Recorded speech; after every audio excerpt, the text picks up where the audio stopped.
জাতির পিতা বঙ্গবন্ধু শেখ মুজিবুর রহমানের স্বদেশ প্রত্যাবর্তন দিবস উপলক্ষে আওয়ামী লীগ আয়োজিত আলোচনা সভায় ভার্চুয়ালি বক্তব্য রাখছেন প্রধানমন্ত্রী শেখ হাসিনা। আমরা সরাসরি চলে যাচ্ছি সেখানে। হারিয়েছি আমার মা, আমার 3 ছোট ভাই জামাল, রাসেল, আমার একমাত্র চাচা আবুনা, শেখ আবুনা আছে সহ আত্মীয় পরিবার পরিজনকে। আমি তাদের শ্রদ্ধা জানাই।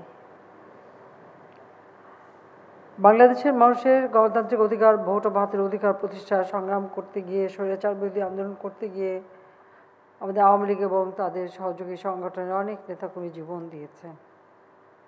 সেই ভাষা আন্দোলন থেকে নিয়ে শুরু করে স্বাধীনতা পর্যন্ত যারা জীবন দিয়েছে এবং করোনা ভাইরাসে যারা মৃত্যুবরণ করেছে তাদের সকলকে আমি শ্রদ্ধার সাথে স্মরণ করি, আত্মার মাগফিরাত কামনা করি, শান্তি কামনা করি, পরিবারের প্রতি সহমর্মিতা জানাই। এই দেশটাকে স্বাধীন করার জন্য জাতির পিতা সেই যেদিন থেকে পাকিস্তানি শাসকরা আমাদের মাতৃভাষায় কথা বলার অধিকার কেড়ে নেওয়ার ষড়যন্ত্র করেছিল, সেই দিন থেকেই কিন্তু তিনি সংগ্রাম শুরু করেন এবং একটি জাতিকে তিনি ঐক্যবদ্ধ করে মহান মুক্তিযুদ্ধে আমরা বিজয় অর্জন করি। কিন্তু এই সংগ্রাম করতে গিয়ে তাকে বারবার নির্যাতনের শিকার হতে হয়, কারাগারে বন্দী হতে হয়।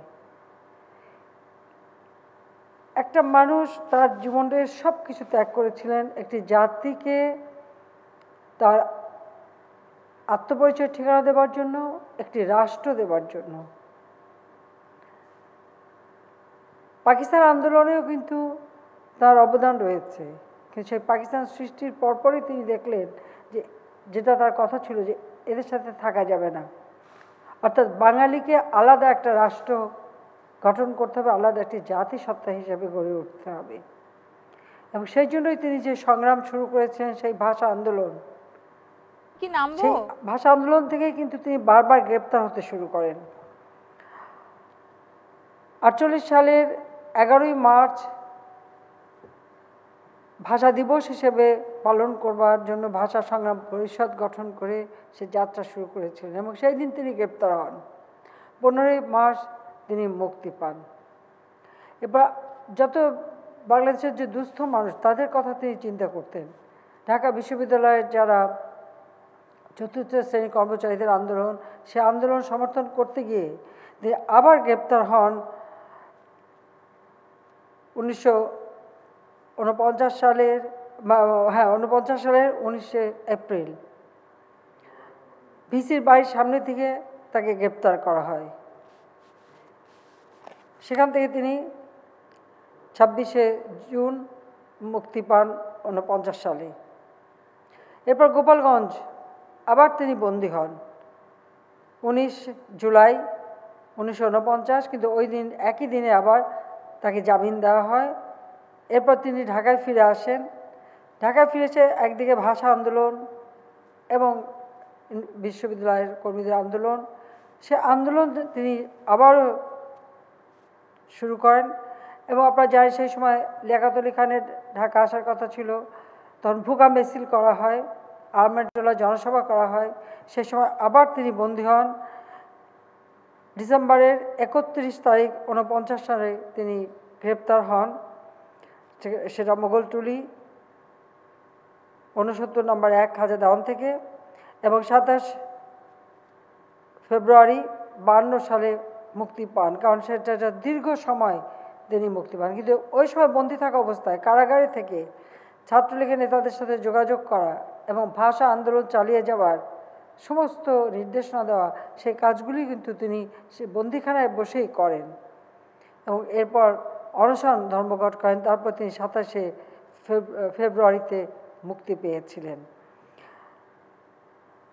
54 সালে নির্বাচন, সেই নির্বাচনে যুক্তফ্রন্ট জয়লাভ করে, সেখানে তার একটা ভূমিকা ছিল এবং 54 সালে যুক্তফ্রন্ট জয়লাভ করে, সেখানে তিনি মন্ত্রী হয়েছিলেন। অর্থাৎ 58 সালে তাকে যে গ্রেপ্তার করা হয়, প্রায় 14 মাস তিনি কারাগারে বন্দী। তার মধ্যে 15টা মামলা দেওয়া হয়, দুর্নীতির মামলা, নানা ধরনের মামলা, কিন্তু প্রত্যেকটা মামলা তিনি এটা দুর্নীতির কোনো প্রমাণ পাকিস্তানি সরকার করতে পারেনি। তিনি সব কিছু থেকে মুক্তি পান এবং কোর্টে হেভিয়াস কর্পাস করে তিনি মুক্তি পেয়েছিলেন ডিসেম্বরের 1759 সালে।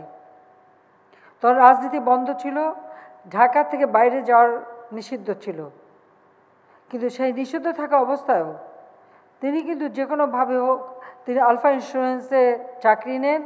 এই চাকরির সুবাদে সারা বাংলাদেশে কিন্তু তিনি ভ্রমণ করা, এবং তখন যেহেতু রাজনৈতিক দল নিষিদ্ধ, কিন্তু ছাত্রদের দিয়ে তিনি তখন ছাত্রলীগটাকে সংগঠন করা এবং নিজেদের রাজনৈতিক চিন্তাভাবনাটা আরও প্রচার করার ব্যাপক কাজ তিনি কিন্তু সে সময় করেছিলেন। অর্থাৎ প্রত্যেকটা কাজ তিনি করেন, এবং 62 সালে ফেব্রুয়ারি মাসের 7 তারিখে তিনি আবার গ্রেপ্তার হন, এবং এরপরে 18 জুলাই 62 সালে তিনি মুক্তি পান। এরপর আবার তখন ধানমন্ডি বাসার থেকে গ্রেপ্তার করে নিয়ে যায়। তারপর আবার মে মাসের 31 তারিখ 64 সালে আবার বঙ্গবন্ধু শেখ মুজিবকে গ্রেপ্তার করে, এবং তিনি মে মাসের ওই দিনই কারাগার থেকে আবার মুক্তি পান। জামিন হয়, 2000 টাকা জামিন দিয়ে তিনি মুক্তি পান। এরপরে আবার জুন মাসে 3 তারিখে গ্রেপ্তার করে 64 সালে, আবার একই দিনে সেইভাবে আবার জামিন পান এবং মুক্তি পান। এরপর নভেম্বর মাসের 7 তারিখ 1964 সালে আবার গ্রেপ্তার হন, আবার একই দিনে জামিন পেয়ে মুক্তি পান। কারণ তখন যেহেতু দল করা নিষিদ্ধ ছিল, তখন কপ করা হয়েছিল, তখন একটা আন্দোলন গড়ে তোলার পদক্ষেপ নিয়েছিলেন, সেই কারণেই বারবার তাকেই গ্রেপ্তার হতে হয়।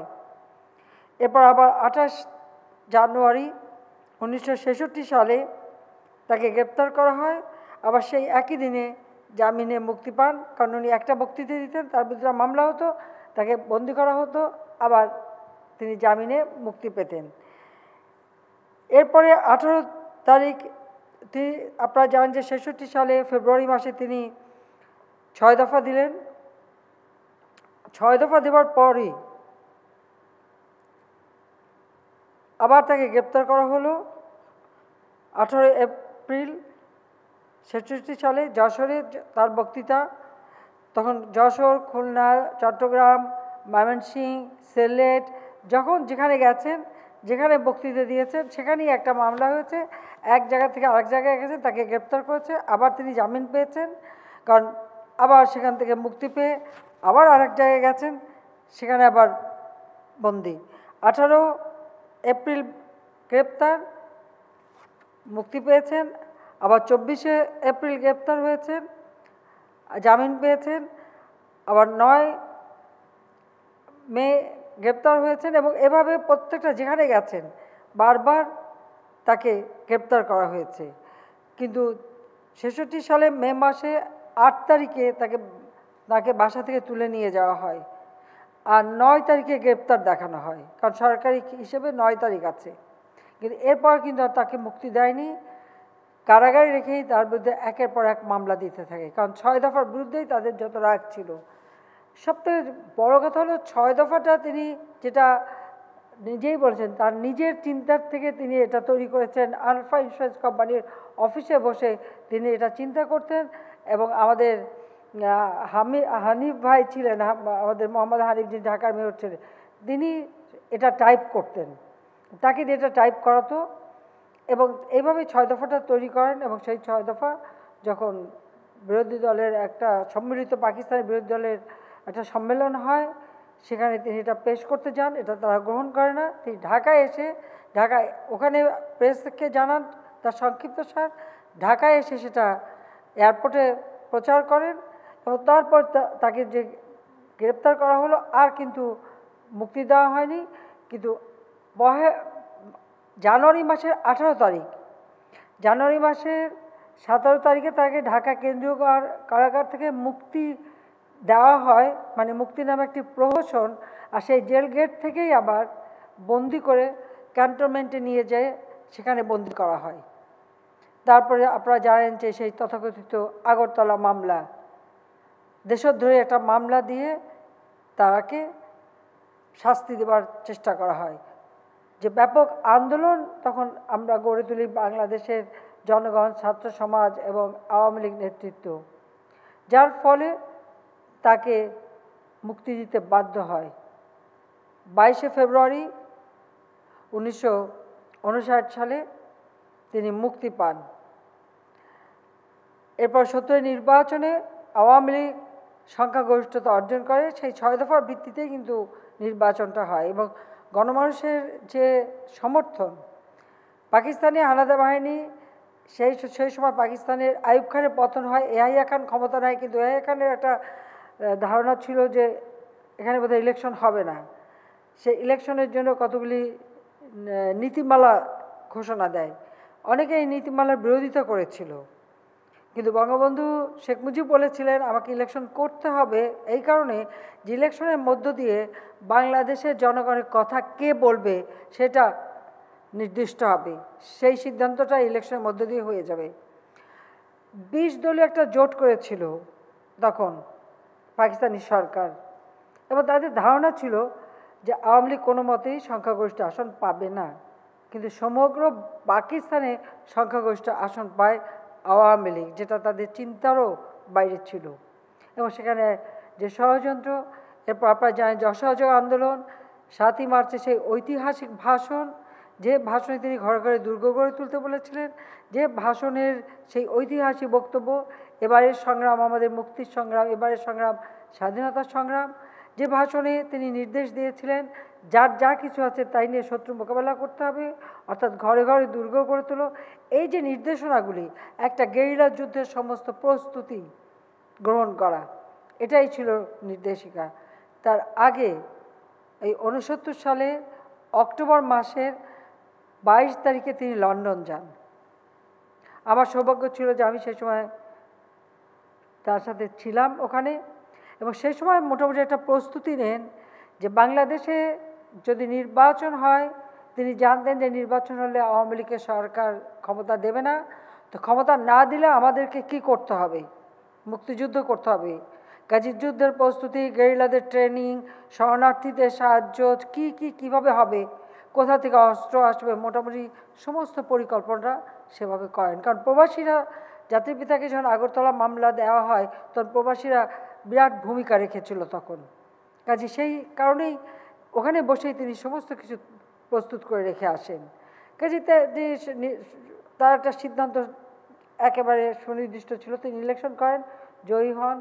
এরপর অসহযোগ আন্দোলন, পাকিস্তানি হানাদার বাহিনী যেদিন নিরস্ত্র বাঙালির উপর গণহত্যা শুরু করে 25শে মার্চ রাত্রে, কারণ এখানে একটি বিষয় ছিল যে এককভাবে স্বাধীনতার ঘোষণা দিয়ে অনেকে টিকতে পারে না, আর কে আক্রমণকারী হবে আর কে আক্রান্ত হবে সেটাও একটা বিষয় ছিল।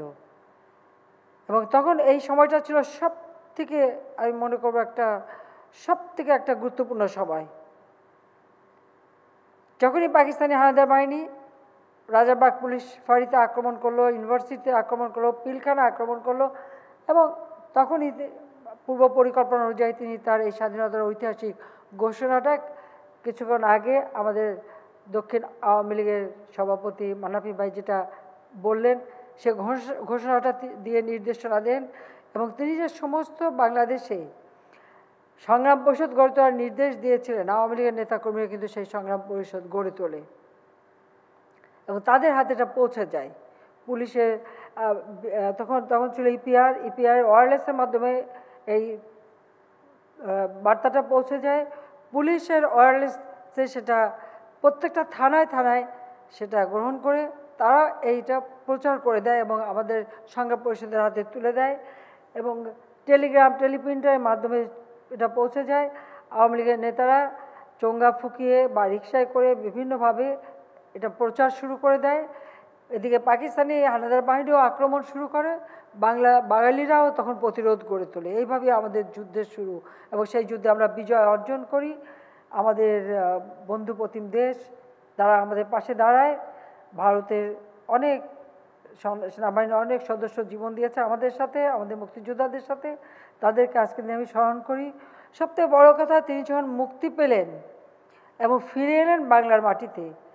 আপনারা দেখেন, আমি একজন পরিবারের সদস্য হিসেবে এটুকু বলবো, আমার আব্বা কিন্তু আমাদের কাছে আসেন নাই, তিনি কিন্তু পরিবারের কাছে না, তিনি তার জনগণের কাছে আগে গিয়েছিলেন সবার আগে।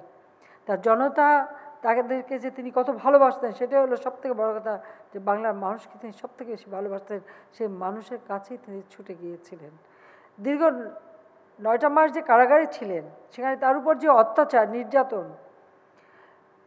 তিনি আপনারা লক্ষ্য করবেন শুকিয়ে কীরকম দড়ি হয়ে যান, 40 পাউন্ড ওজন তার কমে যায়।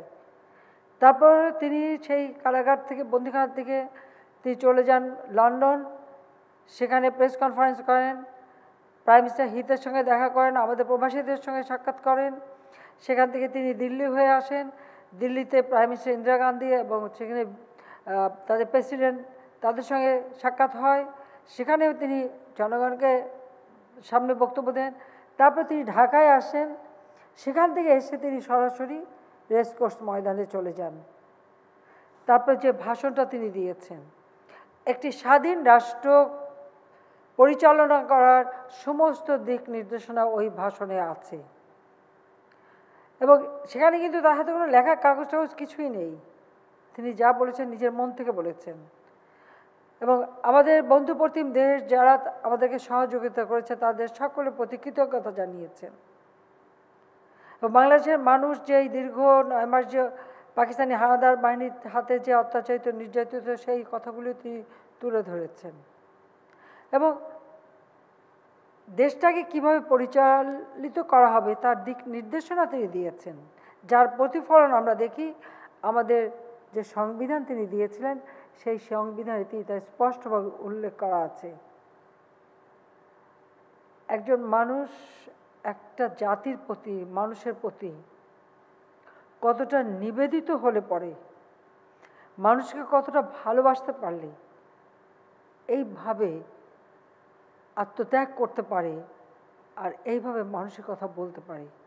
7ই মার্চের ভাষণ, এরপর 10ই জানুয়ারি ভাষণ। আমি বলবো আমাদের আওয়ামী লীগের সকল নেতাকর্মী সকলে পুনরায় এই ভাষণগুলি আবার নতুন করে শোনা উচিত, আমাদের নতুন প্রজন্মের শোনা উচিত। তাহলে রাজনীতি করার একটা প্রেরণা এবং দিক নির্দেশনা সবাই পাবে। 3.5 বছর মাত্র সময়, এর মধ্যে একটা বিধ্বস্ত দেশ গড়ে তুলে বাংলাদেশকে তিনি স্বল্পোন্নত দেশ হিসেবে রেখে যান। 5 বছরের একটা কর্মসূচি তিনি নিয়েছিলেন জাতীয় ঐক্য গড়ে তুলে সকলকে নিয়ে দেশের অর্থনৈতিক উন্নতি করবার জন্য। কিন্তু আমাদের দুর্ভাগ্য যে আমাদের দেশের কিছু মানুষ এত বেশি বুঝে ফেলে এবং তাদের অপপ্রচার, তাদের অপকর্ম সেই সময় নানাভাবে ব্যতিব্যস্ত করে তোলা, যা কিছু করতে চান সেখানে বাধা দেওয়া। কারণ স্বাধীনতা বিরোধীরা তো সবসময় সক্রিয় ছিল, তিনি যারা স্বাধীনতা বিরোধী, মানবতা বিরোধী কাজ করেছিল সেই যুদ্ধাপরাধীদের বিচারও শুরু করেছিলেন। কিন্তু সেই সময় কিছু লোকের যে অপকর্ম, তাদের কথাবার্তা, তাদের মাত্র 3.5 বছর একটা সময়, একটা জাতির জন্য কিছুই না, যে জাতি 24টা বছর শোষিত বঞ্চিত। এবং বাংলাদেশের যদি অতীত ইতিহাস দেখেন, একমাত্র এই মানে ভূমিপুত্র বলতে, এই মাটির সন্তান বলতে বঙ্গবন্ধু শেখ মুজিবই প্রথম এদেশের শাসনভার হাতে নিয়েছিলেন। তার আগে যারাই ছিল তারা কিন্তু এই দেশে তাদের জন্ম ছিল না। দেশকে তিনি চিনতেন, জানতেন, ভালোবাসতেন এবং দেশের কল্যাণেই তিনি তার জীবনকে উৎসর্গ করেছিলেন। তিনি যে জাতীয় ঐক্যের ডাক দিয়ে দ্বিতীয় বিপ্লবের কর্মসূচি দিয়েছিলেন এবং সেই ব্রিটিশ আমল থেকে তৈরি করা যে শাসন ব্যবস্থা আমূল পরিবর্তন করে গণমুখী ব্যবস্থা তিনি করবার পদক্ষেপ নিয়েছিলেন, সেটা যদি করে যেতে পারতেন তাহলে ওই পরবর্তী 5 বছরের মধ্যে বাংলাদেশ ক্ষুধামুক্ত, দারিদ্র্যমুক্ত সোনার বাংলা হিসেবে গড়ে উঠত, এতে কোনো সন্দেহ নেই। কারণ আজকে রাষ্ট্র পরিচালনা করতে যেয়ে প্রতিটি ক্ষেত্রে আমি যখন দেখি যে সমস্ত কাজের ভিত্তিটা তিনি তৈরি করে দিয়ে গেছেন, আমার অবাক লাগে যে এত অল্প সময়ের মধ্যে এত আইন, এত নীতিমালা, এত কাজ তিনি কিভাবে করেছেন, এটা একটা বিস্ময়। যদি কেউ এর উপর গবেষণা করে তাহলে আপনারা দেখবেন, কারণ অনেক তথ্য আগে ছিল না, আমরা অনেক তথ্য খুঁজে খুঁজে বের করেছি। আমরা প্রত্যেকটা ক্ষেত্রে তার অবদান রয়েছে। কাজে সেই কথা চিন্তা করেই যে বাংলাদেশটা স্বাধীন দেশ হিসেবে বিশ্বে মর্যাদা নিয়ে দাঁড়াক, বাংলাদেশের মানুষ মাথা উঁচু করে চলুক, সম্মান নিয়ে চলুক, এটা কেউ যুদ্ধ আমাদের স্বাধীনতা বিরোধী পরাজিত শক্তি কখনো এটা চায়নি বলে জাতির পিতাকে শুধু হত্যাই করেনি, আমাদের সমস্ত মুক্তিযুদ্ধের আদর্শকে বিচ্যুত করেছিল। প্রজন্মের পর প্রজন্মকে সঠিক ইতিহাস জানতে দেয়নি। বিজয়ী জাতি হিসেবে আমাদের যে গর্ব করবার মতো কত কিছু রয়েছে, কত ইতিহাস রয়েছে, সে কথাটা এদের অনেকে জানতেই পারেনি। সমস্ত ইতিহাসটাকে বিকৃত করা হয়েছিল। শুধুমাত্র আওয়ামী লীগ ক্ষমতা আসার পরেই মানুষ আস্তে আস্তে জানতে পারে। আর এখন আমাদের যারা আমি বলবো নতুন প্রজন্ম, তাদের একটা আগ্রহ জন্মেছে এটা জানার জন্য। এটাই সবথেকে আমাদের আশার বিষয়। তারপর আমি বলবো যে একমাত্র আওয়ামী লীগ এদেশের মানুষকে কিছু দিয়েছে, কেন? জাতির পিতার আদর্শ নিয়ে আমরা পথ চলি, তার আদর্শ সামনে রেখেই আমরা দেশকে এগিয়ে নিয়ে যাই। আজকে এই করোনা ভাইরাস আমাদের অগ্রযাত্রায় কিছু ব্যাহত তো করেছে, এটা তো সন্দেহ নেই। আমরা যখন আজকে মুজিব বর্ষ উদযাপন করছি, আমরা স্বাধীনতার সুবর্ণ জয়ন্তী, মাত্র আর কিছুদিন পর আমরা স্বাধীনতার সুবর্ণ জয়ন্তী পালন করব। 26শে মার্চ জাতির পিতা স্বাধীনতার ঘোষণা দিয়েছিলেন, সেই 50 বছর পূর্তি আমরা করব। করোনা ভাইরাসের জন্য যেভাবে করার কথা সেভাবে করতে পারছি না, কিন্তু আমরা সিদ্ধান্ত নিয়েছি যে যে জাতির জন্য জাতির পিতা এত ত্যাগ স্বীকার করে গেছেন, এই বাঙালি জাতির প্রতিটি মানুষের একটা ঠিকানা, অর্থাৎ গৃহহীন ভূমিহীন মানুষকে আমরা ঘর করে দেব। এদেশের পরিবেশ রক্ষার ব্যবস্থা, আমরা যে বৃক্ষরোপণ কর্মসূচি ঘোষণা দিয়েছি, ইতিমধ্যে আমরা অনেক গাছ লাগিয়ে পরিবেশ রক্ষা করেছি, কিন্তু এটা আমাদের অব্যাহত রাখতে হবে। আমাদের আওয়ামী লীগের নেতাকর্মীদের বলবো, ছাত্রলীগ, যুবলীগ, স্বেচ্ছাসেবক লীগ, আমাদের কৃষক লীগ, শ্রমিক লীগ, যুব মহিলা লীগ সহ আমাদের যত সংগঠন আছেন, প্রত্যেকে আমি অনুরোধ করবো, আপনার বাড়ির পাশে যদি কেউ ভূমিহীন থাকে, গৃহহীন থাকে, নিঃস্ব থাকে, তাদের কথা জানাবেন। তাদেরকে আমরা সরকারের পক্ষ থেকে বিনা পয়সা ঘর করে দেব। কারণ আওয়ামী লীগ সরকার, আওয়ামী লীগ জাতির পিতা সংগঠন, এই সরকার মানে জনগণের সেবা করবার জন্য এই সরকার, জনগণের সেবক। কাজে আমরা জাতির পিতার জন্মশতবার্ষিকী উদযাপন হয়তো আমরা ঘটা করে করতে পারিনি, কিন্তু আমরা দেশের সেবা, মানুষের সেবা করেই সেটা আমরা উদযাপন করবার সিদ্ধান্ত নিয়েছি। খুব শীঘ্রই আমরা প্রায় 46,000 মানুষকে আমরা ঘর দেব। 76,000 মানুষের ঘর তৈরি হচ্ছে। আমরা সেভাবেই আমরা কত লোক আমাদের গৃহহীন আছে, ভূমিহীন আছে, তাদের তালিকা নিয়েই আমরা তাদেরকে ঘর করে দিতে চাই। একটি মানুষও গৃহহীন থাকবে না। শতভাগ বিদ্যুৎ পৌঁছে যাবে মানুষের ঘরে, প্রতিটি ঘর আমরা আলোকিত করব। চিকিৎসা সেবা আমরা মানুষের দোরগোড়ায় পৌঁছে দিয়েছি। আর করোনা ভাইরাসের জন্য ইতিমধ্যে ভ্যাকসিন ক্রয় করবার সমস্ত ব্যবস্থা আমরা করে ফেলেছি, ইনশাল্লাহ এসে যাবে। তারপর বলবো সবাইকে স্বাস্থ্য সুরক্ষা মেনে চলতে হবে। স্বাস্থ্য সুরক্ষাটা মেনে নিজেকে রক্ষা করতে হবে, অপরকে রক্ষা করতে হবে। এটাই হচ্ছে সবথেকে বড়। যত ভ্যাকসিন যাই আমরা দিই না কেন, তারপরেও কিন্তু সকলকে কিন্তু এই মাস্ক পরা, হাত ধোয়া, পরিষ্কার পরিচ্ছন্ন থাকা, যেটা বলে ভিটামিন সি এবং ডি, অর্থাৎ রোদে থাকা, এই ধরনের খাবার খাওয়া, এগুলি আমাদের সবাইকে মানতে হবে। আবার আর এগুলি মেনেই কিন্তু আমরা এই করোনা ভাইরাসে কিছুটাও নিয়ন্ত্রণে রাখতে পেরেছি। কাজে সেটা আমাদের রাখতে হবে। কারণ আপনাদের মনে আছে মার্চ মাসে করোনা সবথেকে বেশি ক্ষতি করেছিল আমাদেরকে। কাজে সেই সময় হয়তো আবার একটা ধাক্কা দিতে পারে। তো জাতির পিতা এই জাতিকে ভালোবেসেছে। আমি মনে করি আমাদের একটাই চিন্তা, যে জাতির জন্য আমাদের মহান নেতা জীবন দিয়ে গেছেন, সেই জাতির কল্যাণ করা, তাদের একটা জীবন সুন্দর করা, এটাই আমাদের লক্ষ্য। আর সেই লক্ষ্য নিয়েই আমি কিন্তু কাজ করে যাচ্ছি। এবং এই বাংলাদেশ 2100 সাল পর্যন্ত বাংলাদেশের উন্নয়ন কিভাবে হবে সেই পরিকল্পনা যেটা প্ল্যান করে দিয়েছি। প্রেক্ষিত পরিকল্পনা 41 সালে বাংলাদেশ কেমন হবে সেটা দিয়েছি। 71 সালে আমরা শতবর্ষ, 2071 সালে আমাদের স্বাধীনতার শতবর্ষ উদযাপন হবে। আমাদের আগামী প্রজন্ম কীভাবে তা উদযাপন করবে সেই কথা চিন্তা করেই আমরা কিন্তু পরিকল্পনা হাতে নিয়েছি। সেগুলো আমাদের বাস্তবায়ন করতে হবে, দেশকে এগিয়ে নিয়ে যেতে হবে। সেই সাথে যে জঙ্গিবাদ, সন্ত্রাস, এগুলোর হাত থেকে দেশকে মুক্ত রেখে ক্ষুধামুক্ত, দারিদ্র্যমুক্ত, অসাম্প্রদায়িক চেতনায় উন্নত সমৃদ্ধ সোনার বাংলাদেশ আমরা গড়ে তুলব। জাতির পিতার এই প্রত্যাবর্তন দিবসে এটাই আমাদের প্রতিজ্ঞা যে এ জাতির বিশ্বে মাথা উঁচু করে চলবে। স্বাধীনতাকে যারা ব্যর্থ করতে চেয়েছিল আজকে তারাই ব্যর্থ। আজকে বাংলাদেশ স্বাধীন দেশ হিসেবে সারা বিশ্বে যে মর্যাদা পেয়েছে, এই মর্যাদা ধরে রেখে আমরা বাংলাদেশকে সামনে এগিয়ে নিয়ে যাব এবং জাতির পিতার স্বপ্নের উন্নত সমৃদ্ধ সোনার বাংলা আমরা গড়ে তুলব। এই প্রতিজ্ঞা নিয়েই আমার বক্তব্য শেষ করছি। সবাইকে ধন্যবাদ। জয় বাংলা, জয় বঙ্গবন্ধু, বাংলাদেশ চিরজীবী হোক।